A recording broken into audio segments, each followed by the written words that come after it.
Apparently this isn't working. Haven't plugged it in yet properly. But anyway, so theoretically it isn't working. I'm gonna open it up, try to fix it. Interestingly, it has a European type plug, but it's set at 110 volts. I assume because of the weight, maybe it's an older system. Maybe it's transformer with 2 taps. So we'll see what it is. First things first, let's plug it in. Let's see what we got. Power it up and put it on. Nothing is coming on. Light isn't coming on. Seems to suggest that there may be a power supply problem to start with. This thing is so damn old, it's not funny. I mean, look at this, rusted here, completely gone.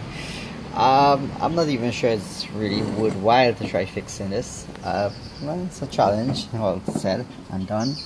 I don't know if people still have cassettes. I don't know really what's the whole intake of this, but yeah, let's dig a little further. Let's see if I'm getting power. It turned out one of the coils burned. This was the ground, this was the 120, and this is the 240 volt lead. But basically this is center tapped. Since this burned, somewhere between here and here burned, chances are right where it joined the wire burn.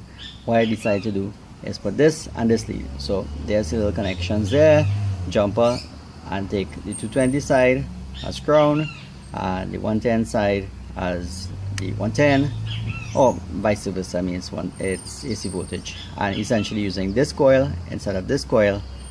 Everything's working as we expected. I got the radio to work.